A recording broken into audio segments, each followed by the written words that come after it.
Shalom Talmidim. En esta oportunidad vamos a continuar con el módulo 2 de la Torá, el tema 4 de Vaikra. Y antes de comenzar esto, vamos a ver la importancia de lo que vamos a hablar sobre este libro, sobre todo por los acontecimientos que están ocurriendo hoy en día. Y vamos a referenciar primero en Mishle, Proverbios 6, 16 al 19.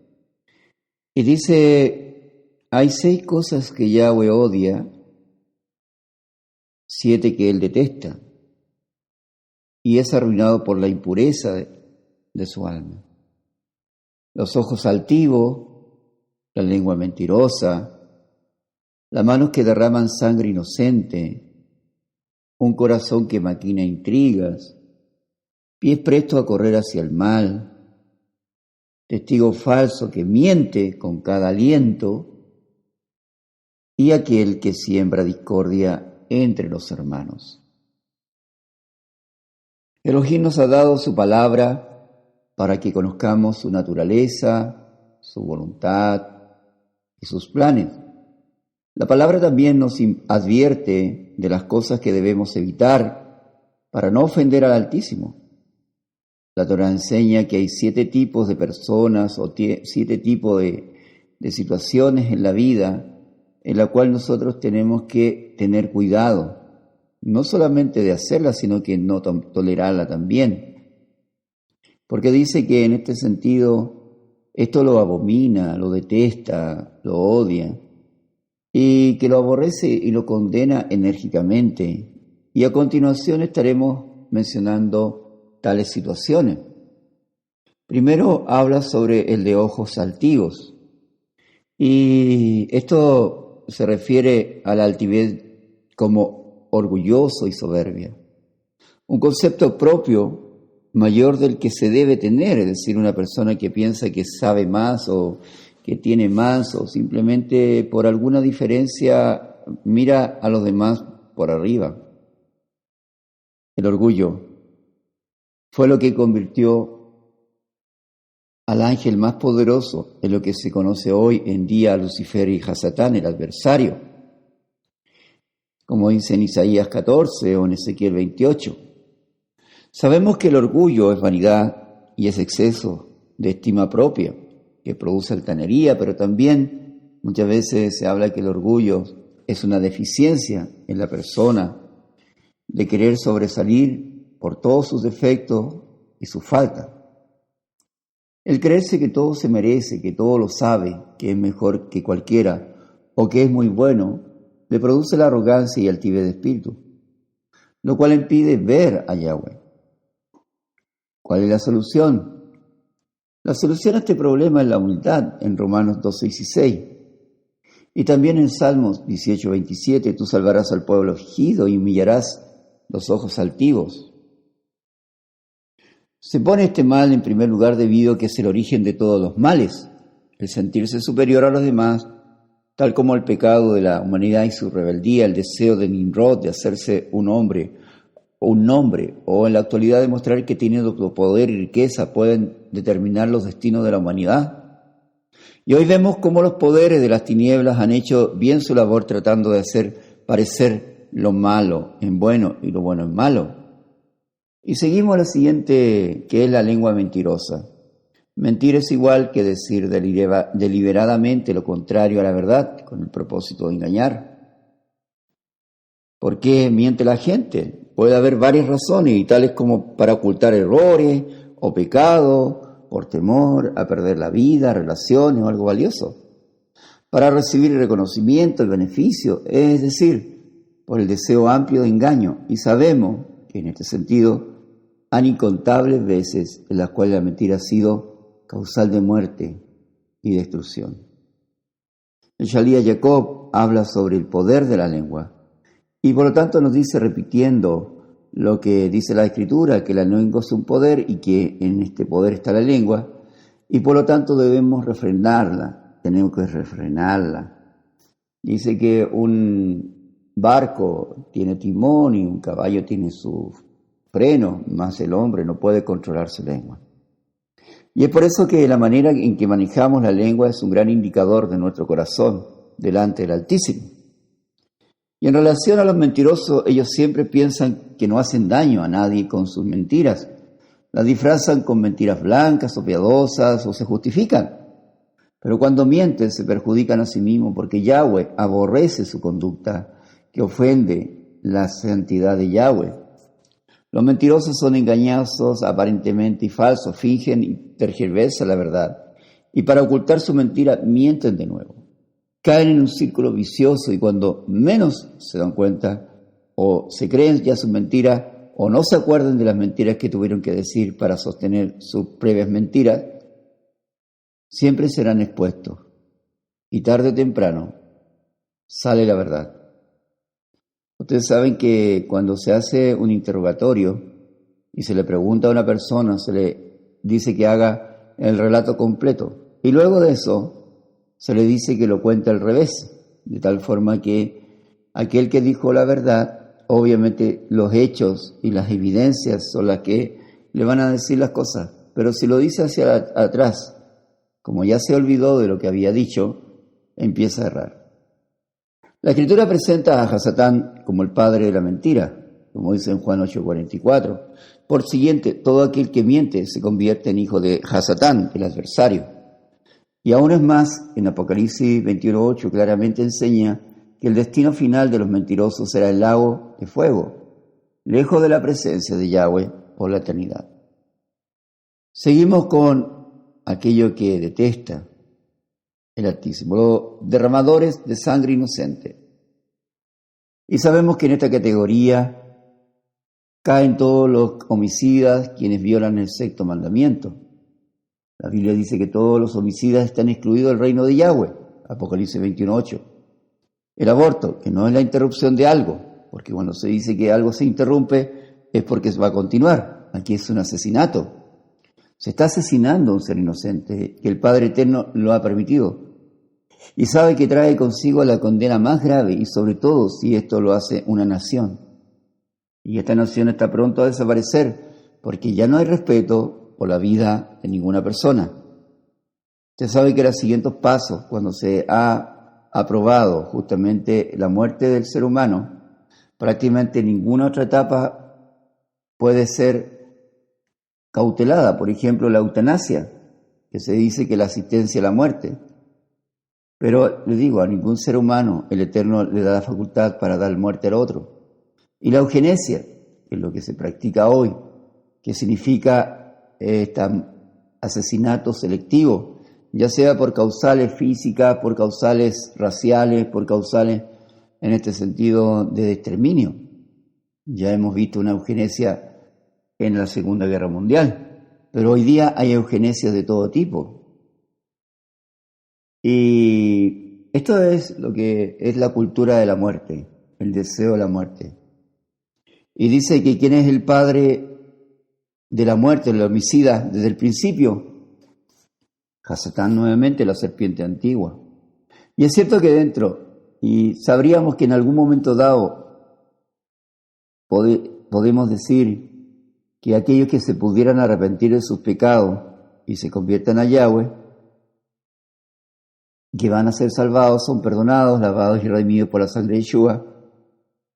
Es cierto que hay un perdón para aquel que se arrepiente, pero en cierto aspecto también tenemos que dar cuenta que si alguna persona derrama sangre inocente impunemente y que jamás se arrepiente, su destino eterno es el mismo que el primer homicida, Hasatán.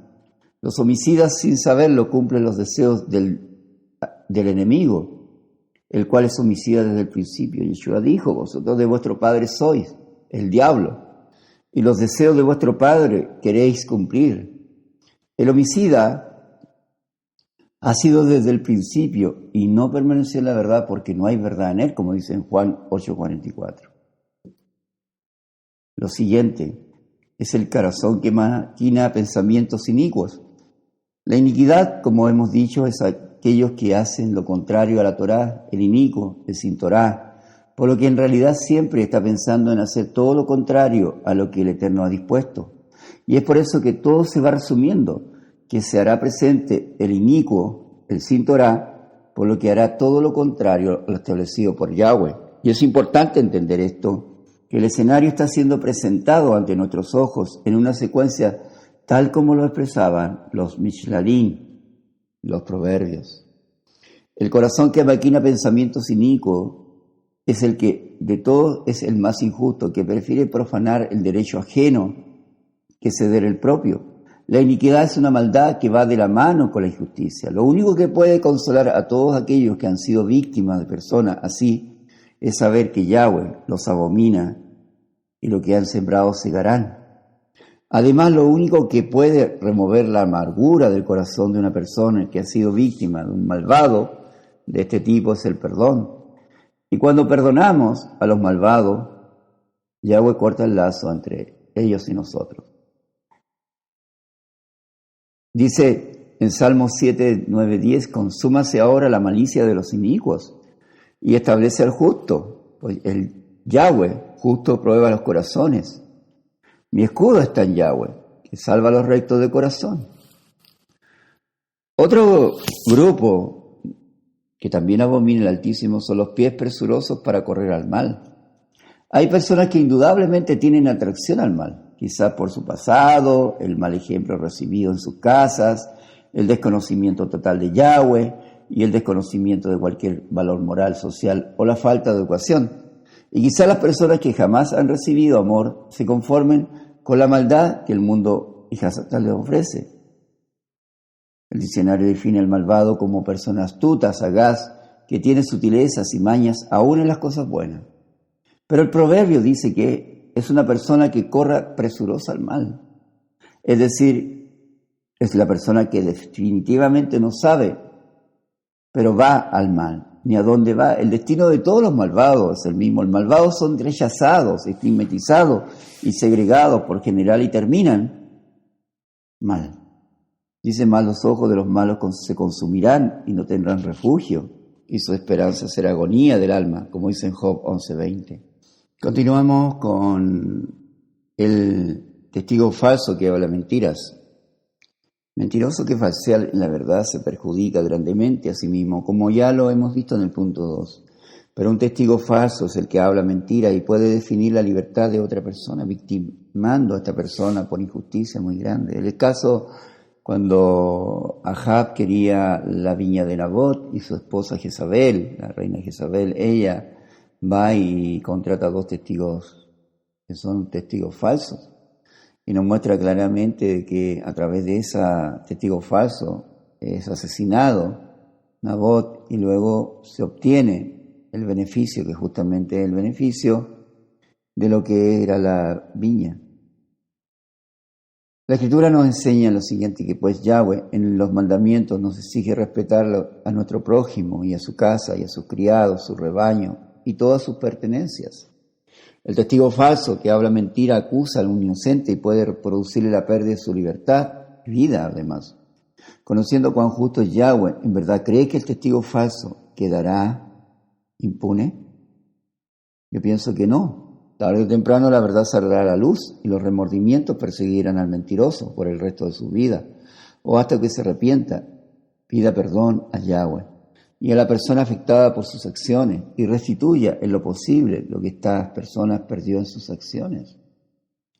El testigo falso es una combinación de mentiroso con el que maquina pensamientos inicuos y el que corre presuroso a hacer el mal.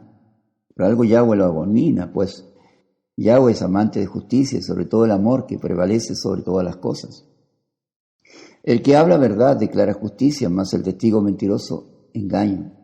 Y hay quienes hablan como dando estocadas de espada, mas la lengua de los sabios es medicina. El labio de verdad permanece para siempre, mas la lengua de mentira por un momento. Y ahí hablamos en Proverbios 12, 17, 19. También el que enciende rencilla entre los hermanos. El rencilloso es aquel que da lugar a un estado de pleito entre 2 o más personas. Y nosotros como hijos de Yahweh hemos sido llamados a buscar el shalom y perseguirla. Jamás debemos participar en rencillas entre hermanos.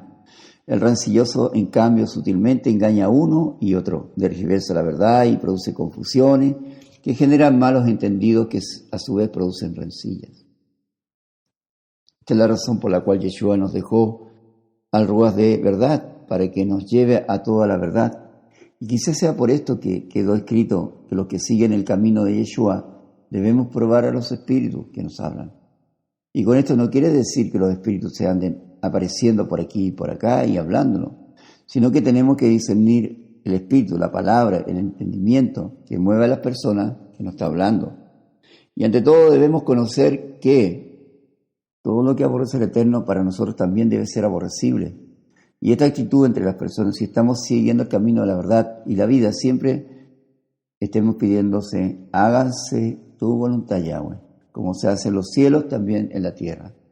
Debemos hablar con Yeshua que nos lleve de la mano a la verdad. Y es cierto que estamos en tiempos difíciles para la humanidad, que se han desatado todos los males en esta tierra. Y es por esto que debemos estar atentos a todo en la tierra. Finalmente, el hombre malo, el hombre depravado, anda en perversidad de boca, guiña de sus ojos, habla con sus pies, indica con sus dedos. Perversidad hay en su corazón, anda pensando mal en todo el tiempo, enciende rencilla. Por lo tanto, su calamidad vendrá de repente y súbitamente será quebrantado y no habrá remedio. Y concluimos con esto, con Proverbios 6, 12 al 15. Y iniciamos, como hemos dicho, el estudio de Vaikra con esto, porque principalmente de esto y de gran parte habla este libro, este Sefer.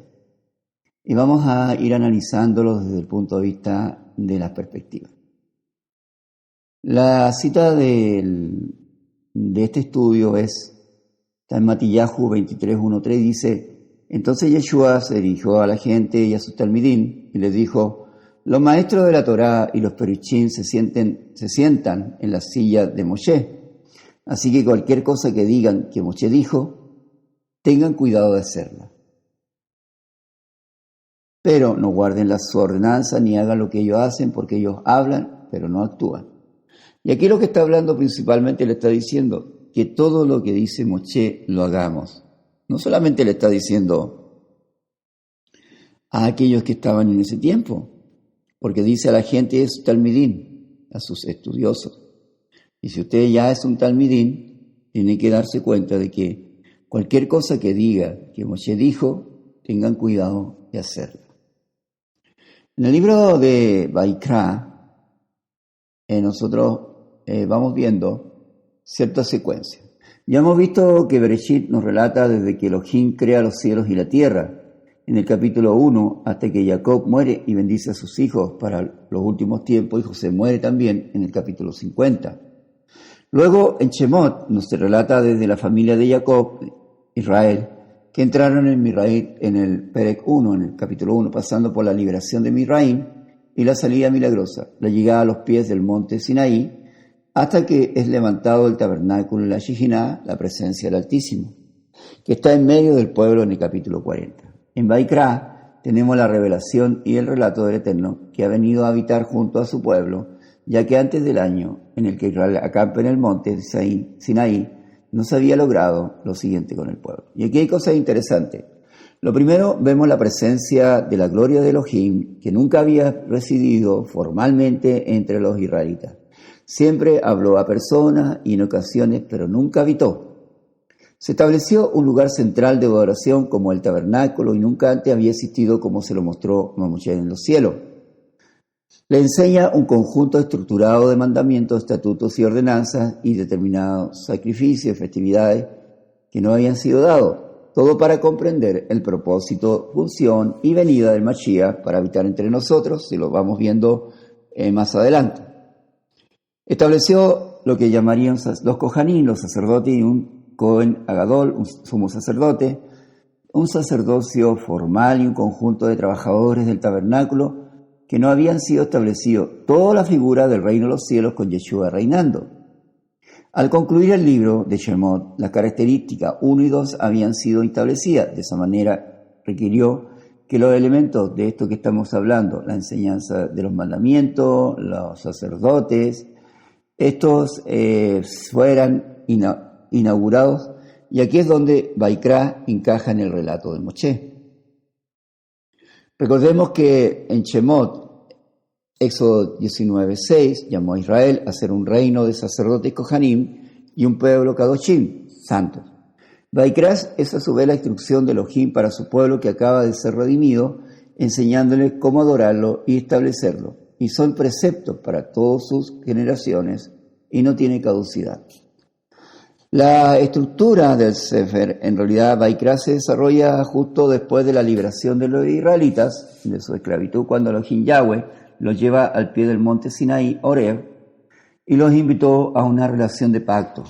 Ahora ellos rápidamente se han rebelado y quebrantado el pacto que Yahweh quería que su gloriosa presencia viniera y viviera junto en medio de él, mediante su tabernáculo, pero el pecado de Israel dañó la relación, así que al final del Sefer anterior, en Shemot, Moshe, como el representante de Israel, no podía siquiera entrar en la presencia de Yahweh en la tienda.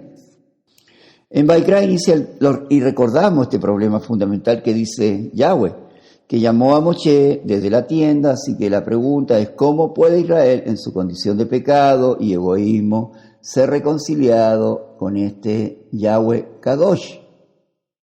¿Cierto? Y de esto se trata todo lo que vamos a hablar de aquí en adelante. En su gracia, Él está proveyendo un camino que para el pueblo pecaminoso y corrupto pueda vivir en su santa presencia, porque si el pueblo hubiera entendido a quién iba a servir y lo hubiesen hecho de todo corazón, Él viviría entre nosotros con toda su magnificencia, pero ahora ha cambiado el escenario y por lo tanto detengámonos un momento y exploremos esta importante idea que Yahweh. Él es Kadosh, apartado. Este concepto es muy fundamental entender en este Sefer. La palabra Kadosh significa estar apartado o ser único, y en el Tanakh Yahweh está apartado de todas las cosas por su rol único como creador de todo y como el autor de la vida misma. Así que si Yahweh es Kadosh y por lo tanto quiere Él que sean tratados como lo es, y que este grupo de personas lo traten de esa forma, y además estas personas también sean apartados. Entonces el espacio alrededor de Yahweh también es Kadosh, está lleno de bondad, vida, pureza y justicia, así que Israel injusto, este pueblo injusto y pecaminoso, quiere vivir en la presencia de Enkedushá, santidad, de Yahweh, y ellos también tienen que volverse Kadosh. Su pecado debe ser enfrentado y por eso tenemos este Sefer. Y vamos a darnos cuenta de cuál es el diseño del relato del Sefer, ya que tiene un diseño asombrosamente simétrico. Explora tres maneras principales en que Yahweh ayuda a Israel para que pueda vivir en su presencia, y las secciones externas son descripciones de rituales que Israel debía practicar en la presencia Kadosh del Altísimo, de Yahweh. Las secciones internas se enfocan en el rol de los Kohanim, los sacerdotes de Israel, como mediadores entre Yahweh e Israel. Y dentro de eso hay dos secciones que se enfocan en la pureza de Israel, y luego justo en el centro del libro hay un ritual importantísimo que provee la unidad. El Sefer concluye con una breve sección donde Moshe llama a Israel a ser fiel a este pacto, y vamos a profundizar un poco esto. La primera sección explora los 5 tipos principales de sacrificios rituales que Israel debía llevar a cabo. 2 de ellos eran de la manera común y realista. ¿Cómo se podía dar las gracias a Yahweh al ofrecerle de vuelta un obsequio simbólico de lo que había dado él primero? Los otros 3 sacrificios eran diferentes maneras de pedir perdón a Yahweh, así que aquí el israelita ofrecía la sangre de un animal mientras confiesa que su pecado ha aumentado y el mal y la muerte en el mundo bueno de Yahweh. Pero Yahweh, en lugar de destruir a esta persona, por supuesto, que quiere perdonarla, así que el animal muere simbólicamente en su lugar, en un acto de expiación, lo que significa que cubre, capaz, de manera que a través de estos rituales los israelitas constantemente recordando de la gracia de Yahweh, pero también de su gracia, de justicia y de la seriedad de su propia maldad en sus consecuencias. El segundo grupo de rituales establece las 7 fiestas anuales de Israel, y cada una de ellas cuenta con una parte diferente de la historia sobre la manera en que Yahweh los redimió de la esclavitud en Egipto, los llevó a través del desierto hacia la tierra prometida, y al celebrar estas fiestas de manera regular, Israel recordaría quién era Yahweh para ellos. Ahora, la sección en la cual aparecen los sacerdotes de Israel, aquí tienes a Aarón y a sus hijos consagrados por entrar en la presencia de Yahweh, en representación de Israel. Y luego, en esta sección correspondiente, encontramos los requisitos para ser Kohanim, sacerdotes. Y los Kohanim serán llamados a tener el nivel más alto de integridad moral y de santidad ritual, porque ellos se representan al pueblo delante de Yahweh, pero también representan a Yahweh, al pueblo. Y aquí descubrimos por qué la Kedushá, la santidad de los Kohanim, importa tanto. Y en esta primera sección, justo después de que la familia de Aarón fuera consagrado, 2 de sus hijos entran como si nada a la presencia de Yahweh y flagrantemente violan las reglas y que son aniquilados al instante por la Kedushá, la santidad de Yahweh. Es un inquietante recordatorio de la paradoja de vivir en la presencia de Yahweh, Kadosh, porque Él es pura bondad, pero se vuelve peligrosa para aquellos que se rebelan e insultan la Kedushá, la santidad. Así que, y es importante que los Kohanim de Israel sean Kadosh, y también que todo el pueblo de Israel sea apartado y se santifique. Sobre esto se trata las siguientes secciones internas del capítulo 11 al 15, que tratan de la impureza ritual requerida de todos los israelitas, y los capítulos del 18 al 20 tratan de la pureza moral del pueblo. Y estos preceptos son los que está por debajo de todo este lenguaje sobre pureza e impureza, debido a que Yahweh es Kadosh y apartado, y los israelitas deben estar en santidad cuando entran en su presencia, y esto se conocía como estar limpio o puro en la presencia de Yahweh. Nadie podía entrar o estar en su presencia si no estaba puro. Estaba excluido para que todo aquel que no estuviera en una condición de santidad o kedushá, no estar en santidad se le conocía como estar inmundo o impuro. Y ahora un israelita podría volverse impuro de unas cuantas veces. Por ejemplo, al tener contacto con fluidos corporales, reproductivos, al tener una enfermedad de la piel, el azará, o al tocar un cadáver. Por lo que para los israelitas todos estos elementos estaban asociados con la mortalidad, con la pérdida de vida, lo que nos lleva al simbolismo central de estas instrucciones, que te vuelves impuro cuando te contaminas al tocar la muerte, por así decirlo, y la muerte, el opuesto a la santidad de Yahweh. Porque Yahweh en esencia es vida, y esto es clave simplemente Él es impuro, no era pecaminoso o malo tocar esta clase de cosas, era algo normal de la vida, porque podía ocurrir que tenías que estar al lado de una persona que había muerto, o simplemente tocaste un animal, o ocurrió algo.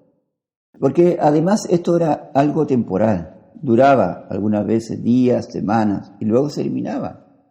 Lo que estaba malo y que no debía hacerse era entrar en la presencia de Yahweh llevando estos símbolos de muerte e impureza sobre el cuerpo. Por lo que el mensaje era preocupante de no hacer ciertas cosas para no presentarse impuro delante de la presencia del Altísimo. Y es por eso que no hagas eso, que desagrada, o te apartarás en la presencia del Altísimo. Una de las cosas que recordamos en la historia de Moshe es cuando ve la zarza. Él se encuentra principalmente frente a una imagen muy particular que la vamos a ver más adelante. Vemos una zarza ardiente que no se quemaba. Moshe camina y le dice: quita el calzado de tus pies, porque el lugar que estás tocando es Kadosh. Primero él determina sus lugares donde tiene que ser Kadosh, también le dice que tiene que quitar su calzado y que debe entrar en esa presencia de relación. Moshe tenía muy claro estos temas y sabía realmente con quién, y además de todas las oportunidades que él había tenido cuando recibía las instrucciones, o en el mismo momento cuando él tuvo que subir al monte Oreb, sobre todo esto. También nos habla de otra cosa en este Sefer de Vaikra. Ahora, la última forma de volverte impuro era comer ciertos animales y las leyes de comida kosher, que se encuentran justo aquí, que están en sección que asistió muchas teorías de por qué ciertos animales se consideran impuros y prohibidos para promover a la higiene, que estos animales son carroñeros, carnívoros, simplemente son animales a los cuales al ingerirlos te vuelves abominable al Eterno. El texto simplemente no es explícito, pero la idea básica de todos estos capítulos es muy claro. Todo funciona junto con un grupo de símbolos culturales que le recuerdan a Israel que la santidad, la que duchaba Yahweh, debe abarcar todas las áreas de su vida. Las secciones correspondientes de aquí en adelante trata de la pureza moral de Israel. Los israelitas eran llamados a vivir en forma diferente que los cananeos, que los egipcios y que todos sus pueblos, y debían cuidar del pobre en lugar de ignorarlo. Debían tener un alto nivel de integridad sexual y debían promover la justicia a través de toda su tierra. En el centro del Sefer nos encontramos con una larga descripción de las fiestas anuales de Israel. El día de la expiación, probablemente no todos pecados y rebelión de los israelitas sería cubierto a través de los sacrificios individuales, así que una vez al año el sumo sacerdote tomaría 2 machos cabríos. Uno de ellos sería ofrenda de purificación para expiar los pecados del pueblo, y el otro se llamaba al macho cabrío expiatorio, y el sacerdote confesaría los pecados de Israel, y simbólicamente pondría su mano sobre estos machos cabríos, y luego sería enviado al desierto de nuevo. Esta es una imagen muy poderosa del deseo de Yahweh de que el pecado y sus consecuencias fueran quitados de entre el pueblo, de modo que Yahweh pueda vivir en paz con ellos. El Sefer concluye como dice, llamando a Israel a ser fiel a todos los términos del pacto.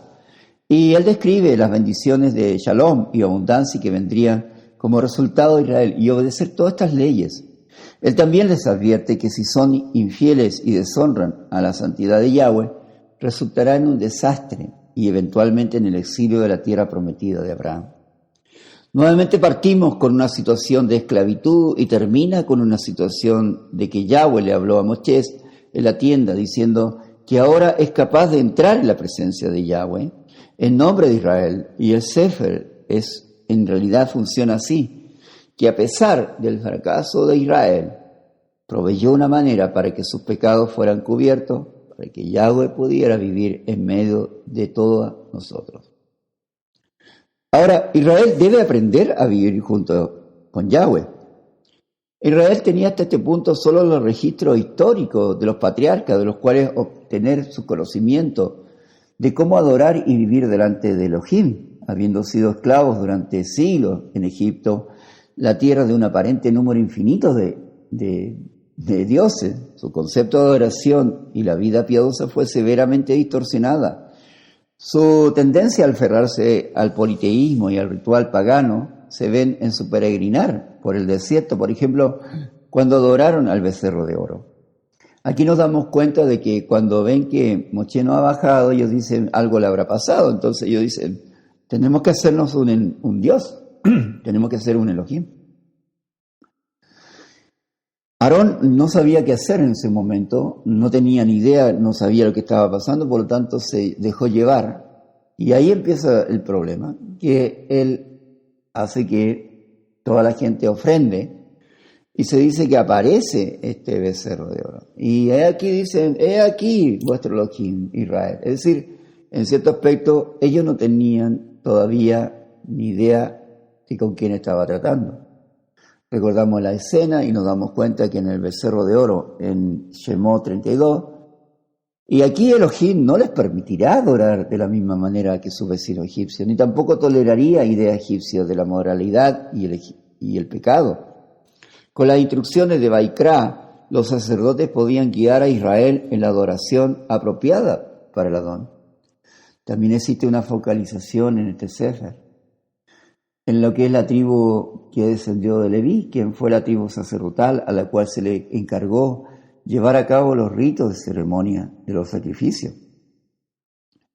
Y la enseñanza entregada por el Eterno a Moshe. Su elección fue debida a que su celo por la santidad y en el nombre de Elohim fue rebullida cuando el pueblo levantó el becerro de oro.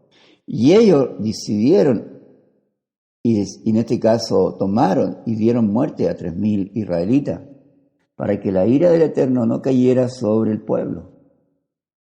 Y esta acción les dio esa preeminencia, y por lo tanto esta tribu debió tomar el rol que también tenía otro sentido, pues ellos no tendrían parte en la repartición de la tierra, sino que ellos no tendrían heredad física, sino espiritual. Y además debían estar repartidos por todo el territorio, y sus funciones se debían ser restringidas al servicio del tabernáculo y luego en el templo. Este tema de los 3.000, en este caso israelitas que murieron, tiene un paralelo en este caso en la Besorá, en los escritos que hablan principalmente cuando Pedro hace el discurso y en ese momento muchos entendieron el sacrificio del Mesías y pusieron su vida y fueron transformados y fueron bautizados, 3.000 israelitas. Uno de los temas con respecto a los tipos de sacrificio que hemos estado hablando, como explicamos, los sacrificios en realidad eran parte importante de este servicio que tenía que hacerse. Entonces, en general, nosotros tenemos que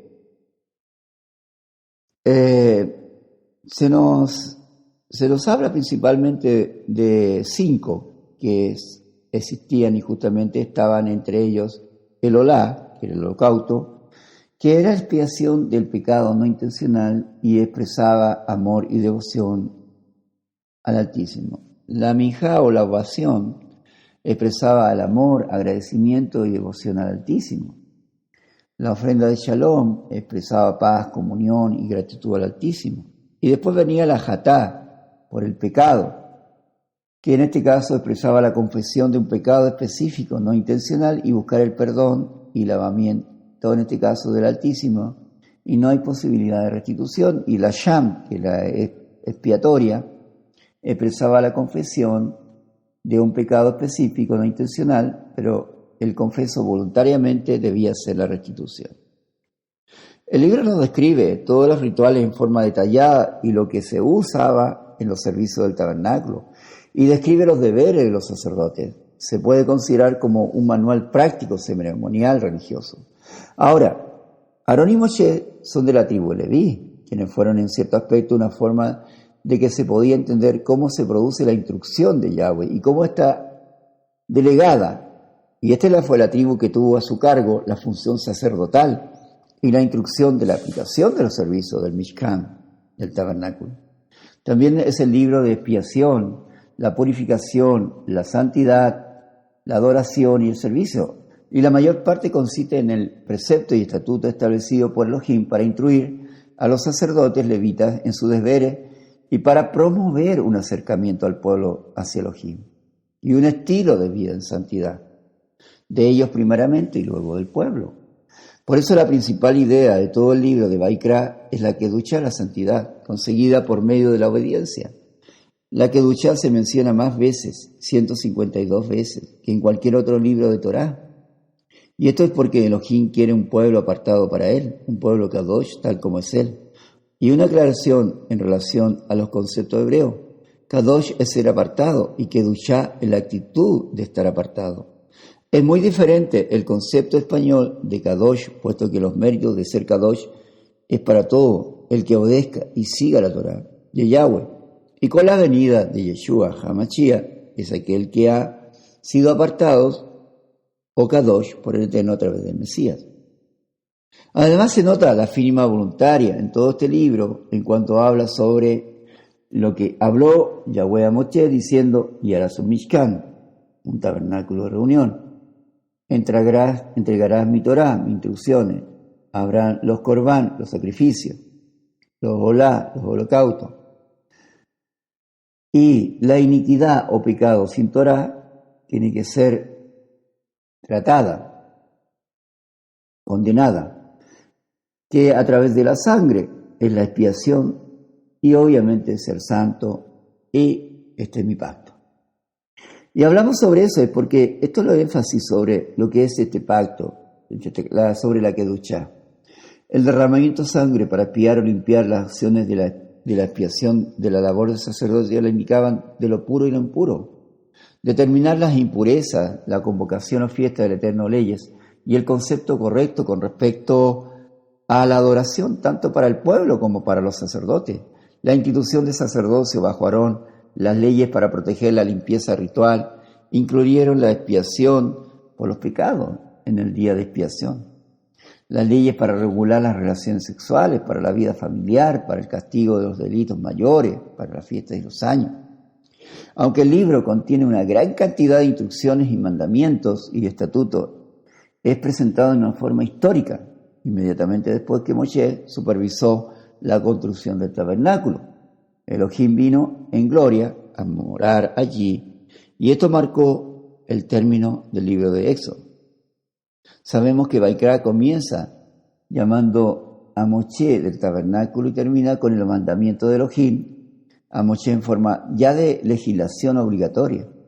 Es decir, el Rey de Reyes, Señor de Señores de Israel, Yahweh, el único que lo libró y lo llamó su especial tesoro, su pueblo, que lo vio desde la fundación del mundo, que mostró su poder ante las naciones, había ocupado su espacio y tabernáculo, instituyó su Torá y se había declarado a sí mismo un compañero de pacto con sus súbditos. ¿Y qué será así cuando sean cumplidos los tiempos?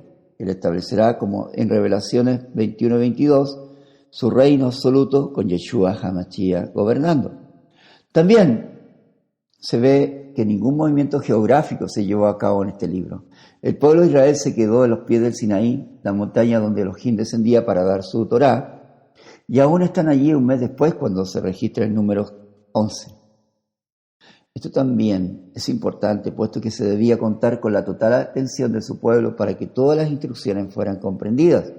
El Eterno ha manifestado esta ordenanza desde los cielos y luego la explicó en la tierra. Por eso son su soberanía y su forma en que su pueblo lo hace Kadosh.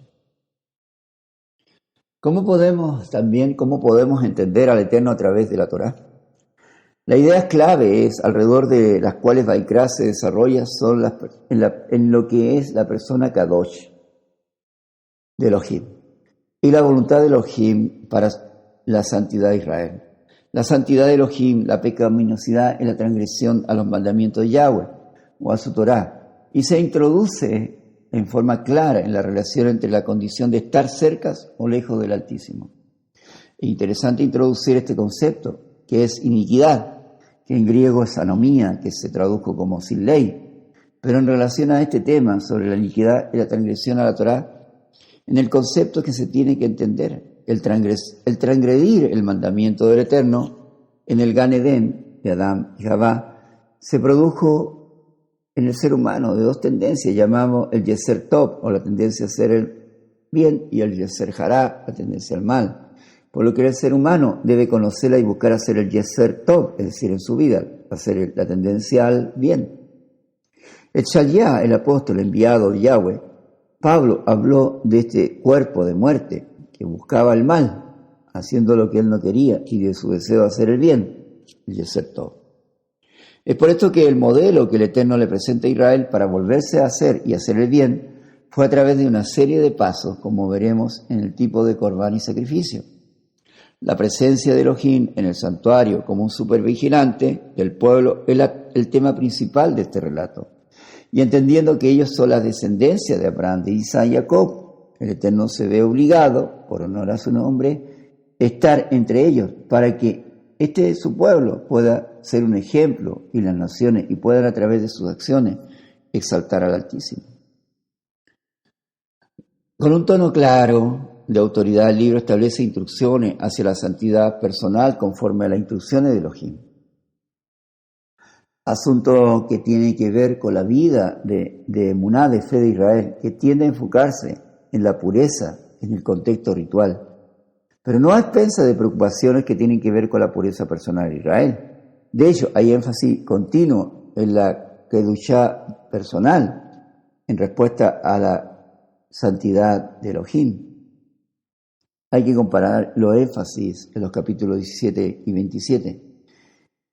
En más de 125 ocasiones, Vaikra condena a la humanidad por inmundicia e instruye cómo se purifica. El motivo para tal santidad es afirmado en dos frases repetidas. yo soy Yahweh, yo soy Kadosh. Y esto es usado más de 50 veces.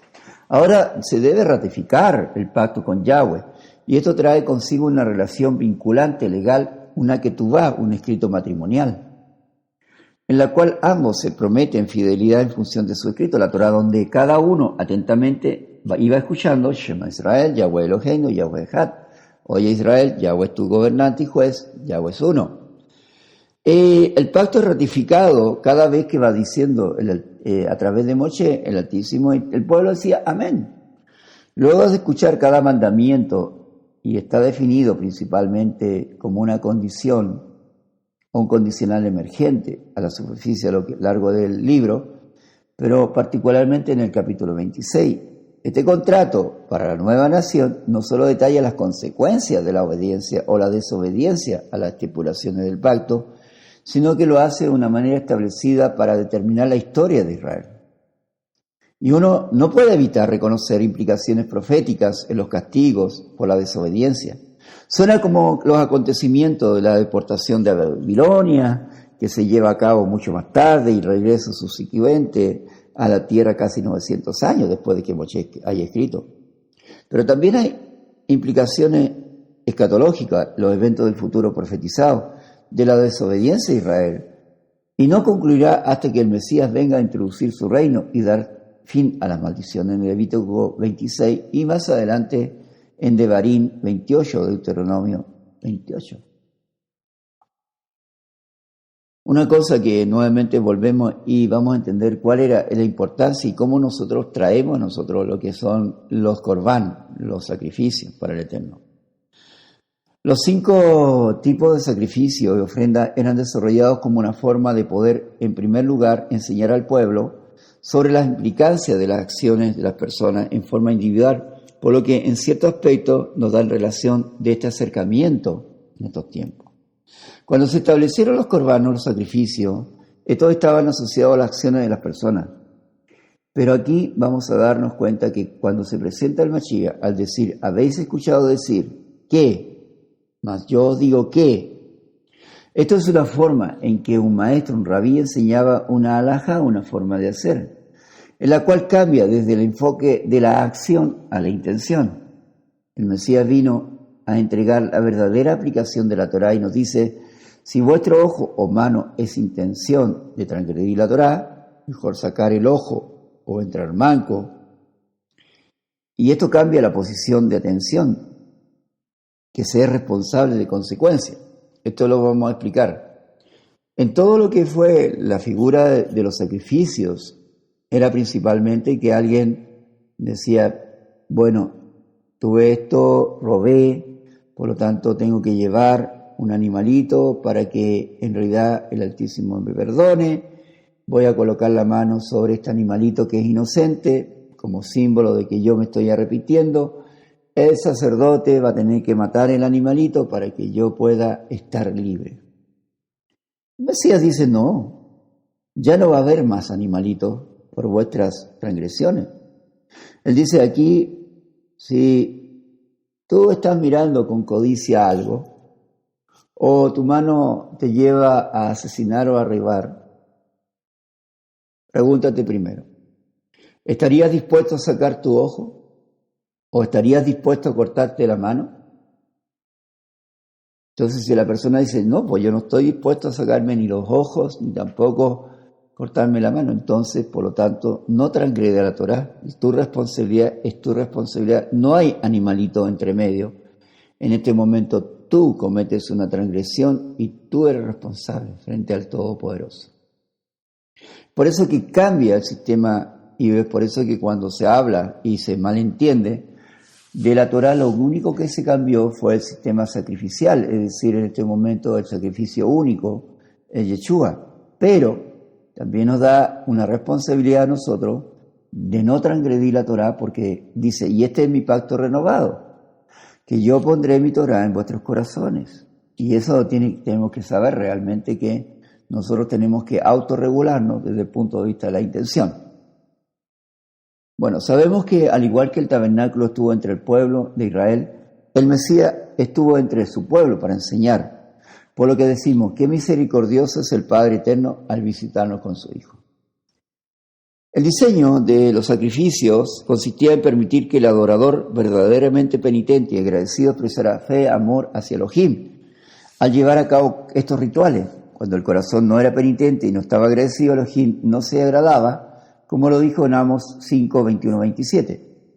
Las ofrendas eran quemadas, simbolizando el deseo del adorador por ser limpiado del pecado y enviando humo fragante de la verdadera adoración a Elohim. Esta multitud de pequeños detalles en la ejecución de los rituales consistía en enseñar exactitud y precisión que se extendería a la manera en la que el pueblo obedecería las leyes morales y espirituales de Elohim y la manera en la que la referencia o se reverenciaba cada faceta en su palabra. Detalles que luego son descubiertos en la vida de Mashiach, quien fue el Corbán perfecto, es decir, el sacrificio perfecto. Tenemos que entender entonces que la relación en esto es que hemos dicho que los 5 libros en su nombre nos habla de cómo el Padre Eterno nos habla. Bereshit, Shemot, Vaikra, Bamidbar y Devarim, por causa del principal, a los nombres él llamó en el desierto de las palabras. Así como en Shemot nos relata cómo el Eterno sacó a su pueblo de Mizraim, en Vaikra vemos cómo Elohim busca sacar en Mizraim de su pueblo, es decir, sacar del corazón de las personas todo lo que habían aprendido, porque debido a esta prolongada estancia ante Israel, fue afectado mucho por la cultura egipcia. Y para contrarrestar esta influencia, Elohim le dio las instrucciones de Vaikra, que son para proporcionar las normas para cada etapa de la vida de Israel. Mientras que en Shemot la ley moral había sido dada de la majestuosidad del monte Sinaí, la ley ceremonial de Vaikra fue proclamada desde el tabernáculo. Por eso el modelo divino del libro de Vaikra no está limitado a la vida religiosa de Israel. Todos los aspectos de la vida de los israelitas estarían dirigidos por Elohim. Vaikra constantemente enfatiza la santidad de Elohim y la necesidad del hombre de responder con santidad en cada aspecto de su vida. El sacrificio y ofrendas de Elohim le daban a los israelitas la oportunidad de expresar varios aspectos de la adoración: la expiación, la purificación y la santidad. Por eso las ofrendas encendidas expresaban la completa consagración a Elohim. La ofrenda de cereal simbolizaba la mayordomía, es decir, la administración de los esfuerzos de la persona. La ofrenda de Shalom proyectaba la comunión entre Elohim, el hombre, y entre el pueblo y sus sacerdotes. La ofrenda por el pecado acentuaba en el derramamiento de sangre sobre todo y mostraba el sacrificio de una vida inocente en sustitución por el adorador. Y la ofrenda por culpa mostraba que era necesario hacer restitución cuando alguien ofendía a Elohim u otra persona. Otro concepto que hemos hablado sobre la pureza, pero también lo que ingeríamos, lo limpio y lo inmundo. Hablamos principalmente de que se dieron varias instrucciones y basado principalmente era desde el punto de vista de que en Levítico 11 se habla principalmente sobre las aves. Si era un águila, un buitre, un quebrantahueso, un azor, un halcón, un cuervo, un avestruz, un búho, una gaviota, un milano, un grajo, una cigüeña, una garza, un murciélago, si era así era inmundo, si no, era limpio y se podía comer. De los insectos, si caminaba sobre las patas o tenía patas traseras para saltar, en este sentido era limpio y se podía comer, si no era inmundo. Y si tenía pezuña hendida y rumiaba, era limpio, y si no era inmundo. Y de las aguas, si tenía aletas y tenía escama, era limpio, no inmundo. Es decir, en realidad, en este manual de limpieza de lo que era comer, nosotros lo podemos seguir resumiendo un poco en términos de que se evitara todo tipo de animal, que fuera un animal carroñero o filtrador, que realmente en ese sentido se evitara en la ingesta. En las leyes sobre lo limpio e inmundo, Elohim le hacía ver a Israel que sus vidas habían de estar reguladas por normas absolutas, estableciendo que existen grandes diferencias entre un estado y el otro, partiendo de lo que comes, de lo que vistes y lo que haces. También establece a partir de su calendario los días de santa convocación, que eran memoriales históricos que a la vez demostraban verdad acerca de Elohim. El día de reposo, el Shabbat, era un recordatorio para ellos de que Elohim es el creador, la liberación, un pacto, un recordatorio y una forma de entender qué significaba abstenerse de lo común y disfrutar de la presencia del Altísimo. El Pesaj, de que Elohim es el Redentor, las festividades de Shavuot o Pentecostés y Sukkot, tabernáculos, tenían un significado agrícola y mostraban a Elohim como el proveedor de todo bien. Además, que en su entrega profética está la entrega a la Torá y el derramamiento del Ruach HaKodesh, y en Sukkot los tabernáculos, la dependencia total del Altísimo y la segunda venida de la segunda venida del Mashiach y su reino terrenal. El día de la expiación, el Yom Kippur, representaba a Elohim como Kadosh y requiriendo santidad de parte de su pueblo, y que Él es el juez y gobernante que revisa a su pueblo y en el último tiempo es el juez del trono blanco. También lo mostraba como lleno de gracia, dándole oportunidad al hombre para reconciliarse con Él. Por eso el libro de Vaikra enfatiza que los israelitas redimidos debían ser Kadosh con frecuencia. Elohim le dice, sé Kadosh porque yo soy Kadosh. Y este libro puede considerarse como el manual de Kedushá o de santidad de Elohim, donde se describe la conducta de un corazón a tono con Él. Para el creyente en el Mesías, la santidad personal que es producida por el Ruach HaKodesh, pero debe ser mostrada exteriormente a través de su conducta y obras. También hay muchas referencias proféticas. Muchas de las prácticas, los rituales de adoración ilustran la muestra forma de la persona y la obra de nuestro Mashiach, el Adón Yeshua, HaMashiach. En el libro de los Hebreos 10 nos dice que la Torá es entregada a Moshe y era solo una sombra de los bienes venideros, por lo que significa que en los diarios sacrificios ofrecidos por los sacerdotes por el pecado del pueblo era una representación de un sacrificio absoluto. Yeshua HaMashiach, cuyo sacrificio fue hecho una vez para siempre por aquellos que creyeran en él.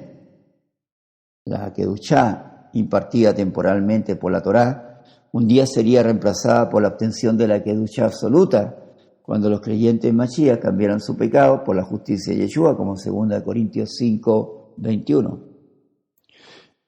Y vamos hablando sobre cuál es la importancia entonces de estos elementos, la expiación, el sacrificio y la santidad. Vaikra es importante por la clara enseñanza en cuanto a 3 verdades. La expiación, la capará. En el capítulo 16 contiene las instrucciones de Elohim para la observación del día de expiación. En ese día el sumo sacerdote de Israel entraba en el lugar Kadosh Kadoshim, santísimo, y ofrecía un sacrificio animal en expiación por sus propios pecados, y después mataba otro animal y rociaba su sangre sobre el altar para expiar el pecado del pueblo. En el pacto renovado compararía después de estos sacrificios al sacrificio del Mashiach, al morir en nuestro lugar. Pero a diferencia de los sacerdotes humanos, Mashiach no tuvo que ofrecerse primero a un sacrificio por sus propias transgresiones y luego por los del pueblo, porque esto lo hizo cuando se presentó a sí mismo como un sacrificio vivo. Luego viene el Corbán, los sacrificios. Vaikra enseña a Israel a preparar diferentes tipos de sacrificios, ofrendas encendidas, ofrendas de grano, ofrendas de paz, ofrendas por el pecado y ofrendas por culpa y transgresión. Era presente por medio de los cuales un adorador expresaba su lealtad y devoción a Elohim, pero en sacrificio cruento en el que se prestaba a elegir la sangre de un animal era más que un regalo. Simbolizaba que el adorador ofrecía su vida a Elohim, puesto que los hebreos creían que la vida de la carne en la sangre está, como lo dice también el Levítico 17:11 y también lo establece el Eterno. Esto también adquiere mayor significado en el Brit Hadashah, en el pacto renovado, cuando se aplica a Mashiach. Él dio su vida a nuestro favor, cuando derramó su sangre para quitar nuestro pecado, redimiendo a Adán y toda la generación humana. Y finalmente el término que hemos estado hablando, Kedushá, el significado de la esencia de esta palabra en Vaikra, es que Elohim demanda absoluta obediencia de su pueblo. La palabra en esencia quiere decir separación. El pueblo de Elohim tenía que separarse y ser diferente de los pueblos paganos de que los rodeaban. Y de ahí la razón por la cual Elohim instruyó a su pueblo que no comieran ciertos alimentos que no consideraran limpios. Solo un pueblo limpio e incontaminado podía usarse para cumplir su propósito de redención en el mundo. Entonces Vaikra deja también muy claro que la santidad de Elohim demandaría y demanda la conducta diaria de su pueblo. De esto se esperaba que practicara la bondad, la honradez, la justicia y se mostrara compasión hacia el pobre, como en el Levítico 19, 9 al 18.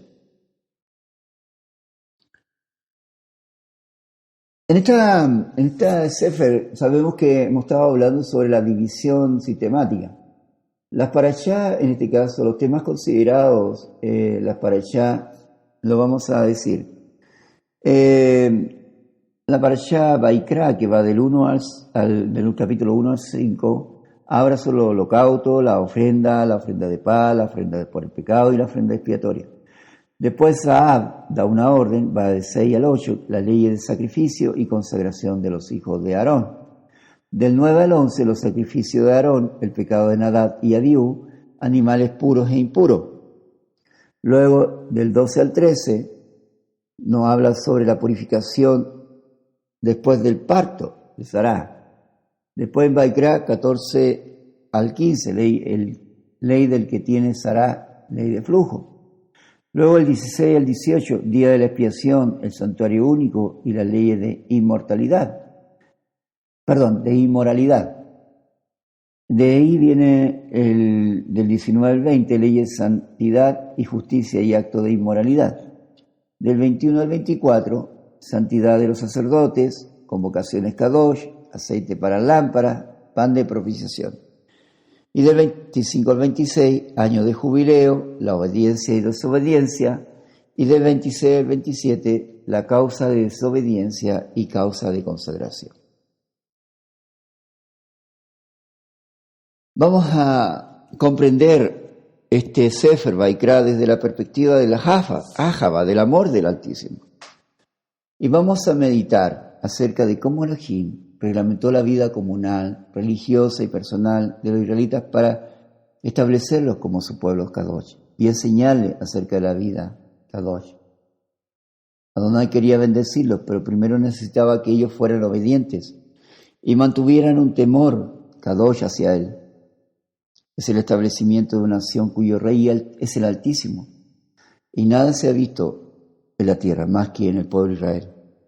Y hay que tomar en cuenta las numerosas regulaciones relacionadas directamente con el tabernáculo del capítulo 1 al 16, el cual se hallaba ahora ocupado por la presencia del Altísimo, porque él quería que su pueblo presentara su sacrificio de forma correcta,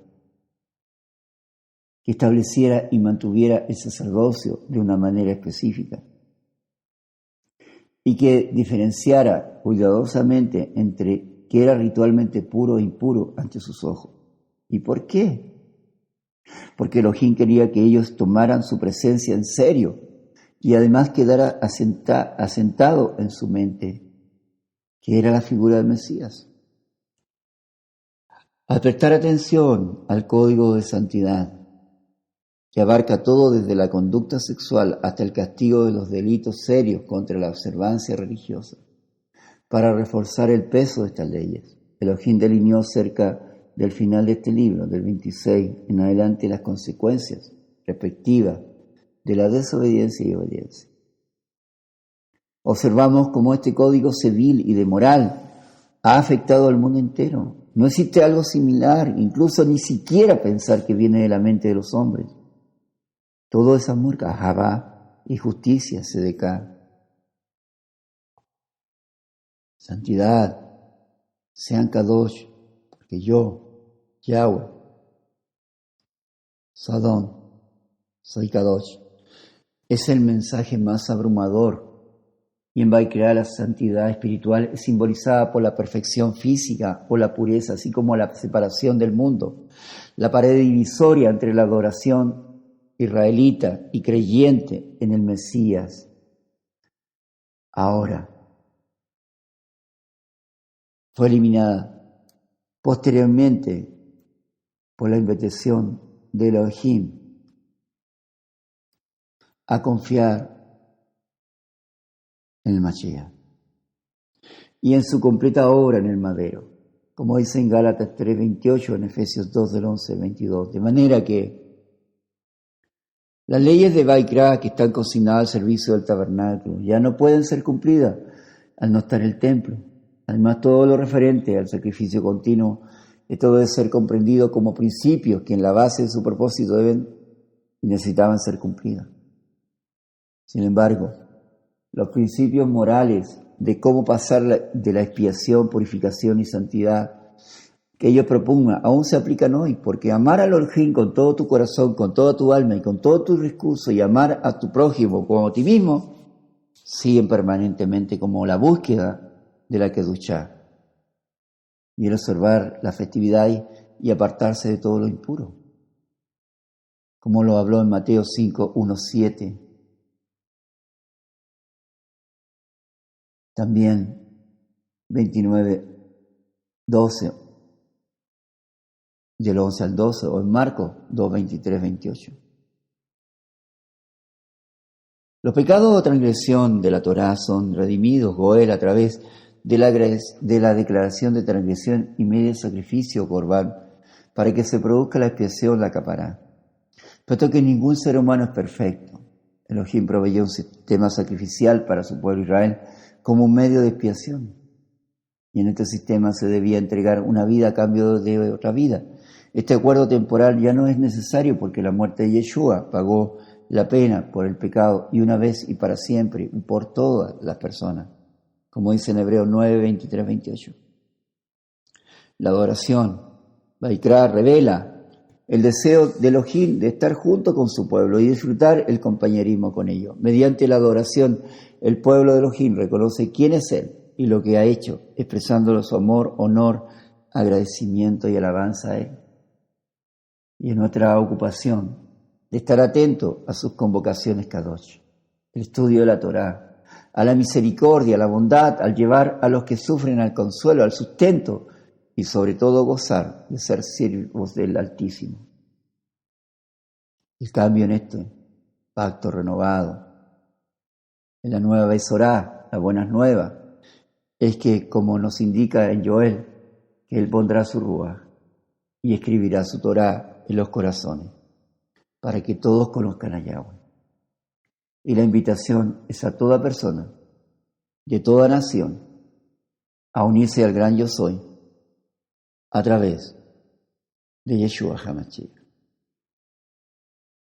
Y esta es la conclusión de nuestro estudio. Y vamos a hablar lo último sobre los mandamientos. Muchas personas tienen algunas ideas sobre los mandamientos y sobre todo lo que significan. Los misvat en hebreo es una palabra hebrea que significa mandamientos, misvot, sabat, ordenanzas, encomiendo, precepto. Y esta palabra se usa para referirse a los preceptos de la Torá. Todos sabemos que dentro de la Torá se organizaron como una cantidad de 613 mandamientos y esto se hizo de acuerdo al registro de ciertos rabinos, lo que comúnmente se llaman los Zargiá, misvot, que hablaba sobre algunos positivos y otros negativos. Y si bien estos 613 tienen que ser llevados a cabo, no todos son iguales en esencia. Son iguales en origen, por cuanto provienen del Todopoderoso. Pero su esencia va más allá de ser positiva y negativa. Es por ello que la Mesorá la diferencia generalmente en tres categorías: Jukim, Mishpatim y Edot. Los Jukim literalmente significan decretos que hacen referencia a mandamientos de la Torá que la inteligencia humana no puede entender desde la perspectiva lógica. Por ejemplo, el ejemplo clásico de la vaca roja, o la prohibición de usar shatnez, mezclar lino y lana, o comer hazar, cerdo. Son misvot que cumplimos, pero que debemos cumplirlo más allá de que busquemos alguna razón social, biológica. Por más que procuremos desarrollar una lógica para explicar dicha misvat, desde todas las ciencias solo hay que cumplirla. Como no comerás del fruto del bien y el mal. Ese es un jukim, que quiere decir principalmente que realmente ahí solamente había que cumplirlo. Hay otro tipo de mandamientos que se llaman mishpatim, literalmente significan juicio, y hacen referencia a los misvot de la Torá, que la inteligencia humana, al contrario de los jukim, sí puede entenderse desde la perspectiva lógica, por ejemplo, no robar, no matar, no sobornar. Son mitzvot que igualmente cumplimos, pero que dentro de nuestro desarrollo intelectual tienen sentido, las entendemos, tanto a nivel individual como a nivel social. Son obvias para nuestro razonamiento lógico. Está lo de Dot, que es una tercera categoría que lleva el nombre de Dot, la cual literalmente significa testimonios y hacen referencia a los mitzvot de la Torá que recuerdan eventos históricos para los hijos de Israel, por ejemplo, el Shabbat, el Pesach, el Shavuot, etc. Estas fechas son recordatorios, testimonios de eventos importantísimos dentro de la historia de nuestro pueblo. Ahora bien, la verdad es que estos mitzvot también podrían ser mishpatim, sin embargo, dado su naturaleza histórica, se les nombran de eso. Entonces, básicamente nos quedamos con dos tipos, los hukim y los mishpatim. Un mitzvot que no entendemos y otros mitzvot que sí entendemos. Pero ahora bien, la pregunta que surge a continuación es, ¿por qué existe esta división y más allá de ella? ¿Cuál es el propósito de esta diferencia? El asunto lo podemos resolver fácilmente desde la perspectiva de la finalidad del mitzvot, a saber, a santificar o apartar el tiempo, el lugar y las personas. Pero empero, ello nos resuelve el hecho de que, en el caso de los hukim, no entendemos cómo llevar a cabo esos actos de la manera establecida por la Torá y solo sabemos que nos ayuda. Una posible respuesta nos lo da también la Torá en Vaikra 25:18, cuando nos enseña, y vosotros haréis mis hukim y mis mishpatim los guardaréis.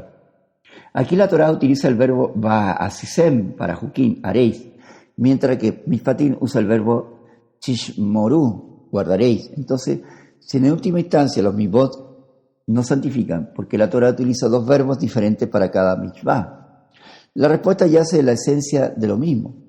Es decir, debido a que los hukim son mandamientos a los cuales no les podemos dar una explicación lógica, en su esencia es un reto para nosotros llevarlo a cabo, debido a que no entendemos el simple hecho de hacerlo, como tal se convierte en un reto para nosotros.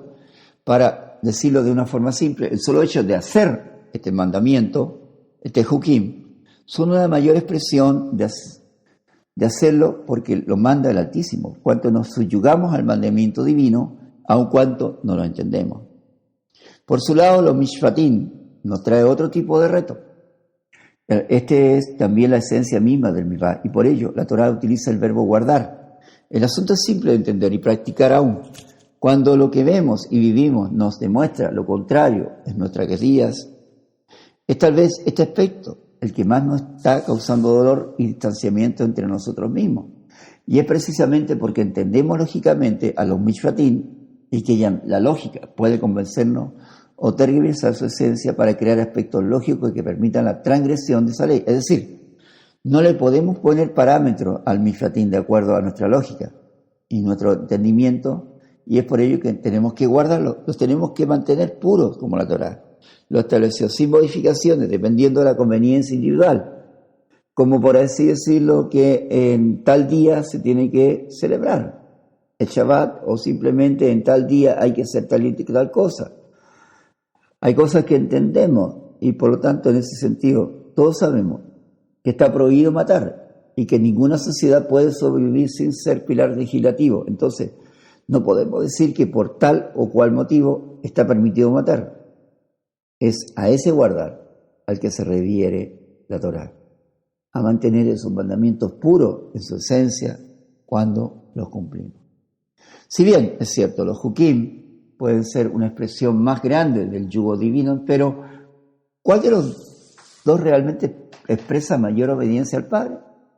Hukim porque los cumplimientos a pesar de lo que no lo entendemos, o mishpatim porque lo tenemos que guardar tal como lo establece la Torá sin que nuestra razón nos justifique modificarlo a nuestra mejor conveniencia. ¿O será posible que ambos en su totalidad sean la perfecta expresión de voluntad del Padre para que lo obedezcamos? Es cierto, y aquí hay toda una situación. Como hemos aprendido, la obediencia al Todopoderoso es la clave que resuelve todos los problemas. Junto a este tema, el tema 4 del módulo 2, estamos acompañando el registro de los 613 mandamientos y explicándolos de un poco y ubicándolos en las diferentes parashá.